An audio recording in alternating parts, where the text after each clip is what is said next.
India আৰু European ইউনিয়নৰ মাজত যোনখন মুক্ত বাণিজ্য চুক্তি হ'ল তাৰ ফলত কিছুমান সেক্টৰ নিশ্চিতভাৱে লাভান্বিত হ'ব।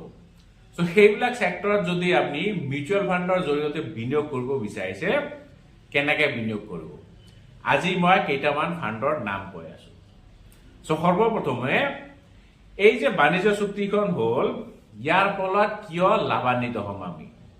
সো এক নম্বৰ কাৰণ আপোনালোকে গম পায় ইউৰোপিয়ান ইউনিয়নৰ ২৭খন কাণ্ট্ৰি আছে, এইবিলাক ডেভেলপ নেশ্যন হয়। তাত আমি ৭ লাখ কোটি টকাৰ এক্সপোৰ্ট কৰোঁ। সো যদি বাণিজ্য চুক্তিখন হয় তেতিয়াহ'লে অবভিয়াছলি আমাৰ এক্সপোৰ্টটো বাঢ়িব। এক্সপোৰ্ট বৃদ্ধি হোৱা মানে কি, কোম্পানীবিলাক বেছি লাভ কৰিব, আৰু কোম্পানীৰ যদি লাভ কৰে আপনি যদি তাত বিনিয়োগ কৰে আপনিও লাভান্বিত হ'ব। সো যদি আপনি মিউচুৱেল ফাণ্ডৰ জৰিয়তে বিনিয়োগ কৰে কোন কেইটা ফাণ্ডত বিনিয়োগ কৰিব লাগিব মই এটা এটাকে কৈ আছো। সো চাওক, ইয়াতে কিছুমান খণ্ড বা সেক্টৰ লাভান্বিত হ'ব।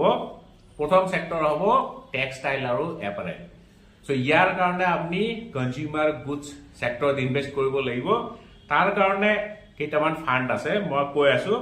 এক্সিছ কনজাম্পশ্যন ফাণ্ড, এইটো মেইনলি এক্সপোৰ্ট ওৰিয়েণ্টেড ফাণ্ড হয়, মেইনলি এপাৰেল ইণ্ডাষ্ট্ৰী বা টেক্সটাইল ইণ্ডাষ্ট্ৰী, কনজিউমাৰ গুডছ ইণ্ডাষ্ট্ৰীত বিনিয়োগ কৰে। আৰু এটা ফাণ্ড আছে HSBC exports opportunity fund.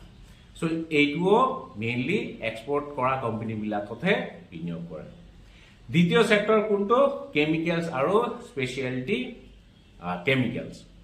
So ইয়াৰ ফলত অবভিয়াছলি যোনবিলাক কেমিকেল কোম্পানী আছে, স্পেচিয়েল কেমিকেল বনায়, তেওঁলোক লাভান্বিত হ'ব। আৰু এনেকুৱা ধৰণৰ কোম্পানীত বিনিয়োগ কৰা কেইটামান ফাণ্ড মই কৈ আছো।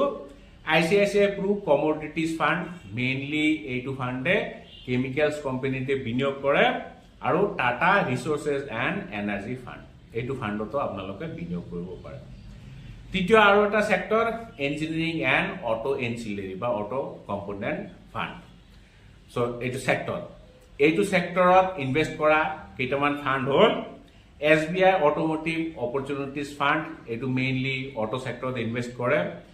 আৰু Groww' Nifty EV and new age automotive ETF fund of fund, এইটো ফাণ্ডতো আপোনালোকে বিনিয়োগ কৰিব পাৰে। আৰু যদি আপুনি ওভাৰঅল এক্সপোৰ্ট সেক্টৰটোতে বিনিয়োগ কৰিব বিচাৰে তেতিয়াহ'লে প্ৰথমতে যে মই ক'লো HSBC এক্সপোৰ্টছ অপৰচুনিটি ফাণ্ড, সেইটো ফাণ্ড চুজ কৰিব পাৰে, নহ'লে আপুনি ফ্লেক্সি কেপ ফাণ্ডো ল'ব পাৰে।